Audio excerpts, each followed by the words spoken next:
বাংলাদেশ থেকে প্রতি বছর এভারেজে প্রায় 10 লক্ষের মতন মানুষ বিদেশে যায়। এই 10 লক্ষের মতন মধ্যে প্রায় 7-7.5 লক্ষ মানুষ আনস্কিল হিসেবে যাচ্ছে। আমরা যেটা চিন্তা ভাবনা করেছি, আপনি নিশ্চয়ই জানেন বাংলাদেশের বিভিন্ন জায়গায় ভোকেশনাল ইনস্টিটিউশন আছে, বেশ কিছু ভোকেশনাল ইনস্টিটিউশন আছে, বাট এই ভোকেশনাল ইনস্টিটিউটগুলো ঠিকভাবে কাজ করছে না। আমরা এই ভোকেশনাল ইনস্টিটিউশনগুলোর উপরে জোর দিতে চাচ্ছি এবং একটু রিডিজাইন করতে চাচ্ছি এগুলাকে। যেমন আমরা যদি চট্টগ্রামের কথা বলি, চট্টগ্রাম থেকে যারা যাচ্ছেন অধিকাংশ মানুষ কোথায় যাচ্ছে?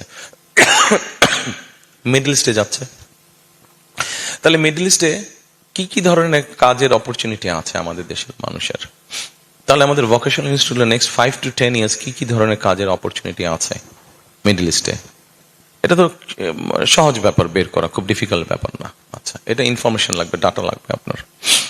আপনি যদি এটাকে বের করতে পারেন তাহলে আপনার চট্টগ্রাম বিভাগে যেই ভোকেশনাল ইনস্টিটিউশন বা ট্রেনিং ইনস্টিটিউশনগুলো থাকবে সেগুলোকে সেভাবে ডিজাইন করা। খুব সম্ভবত এখন আমাদের ভোকেশনাল ইনস্টিটিউশন যেগুলো আছে সরকারি, এখানে বোধহয় 153টার মতন বোধহয় সাবজেক্ট আছে। আচ্ছা, সাবজেক্ট দরকার নেই আসলে, অনেক সাবজেক্ট আছে বছরের পর বছর কোনো স্টুডেন্টই পায় না, সো এগুলোকে কাট ডাউন করে দেওয়া দরকার। এটা গেল 1 নম্বর। দ্বিতীয়ত, চট্টগ্রামের অধিকাংশ মানুষ যেহেতু মিডল ইস্টে যাচ্ছে, সেই জন্য ওই ভোকেশনাল ইনস্টিটিউশন বা ট্রেনিং ইনস্টিটিউশনগুলোর মধ্যে আমরা অ্যারাবিক ল্যাঙ্গুয়েজ কোর্সটা রাখতে যাচ্ছি, এবং যেই যেই কাজ তারা করছে,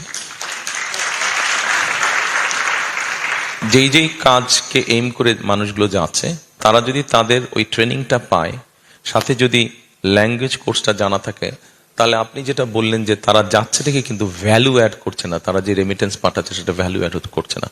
আমরা যদি ট্রেনিং এবং ল্যাঙ্গুয়েজ কোর্স দিয়ে পাঠাতে পারি, আমরা মনে করি যে তাহলে তাদের এটাতে ভ্যালু অ্যাড হবে।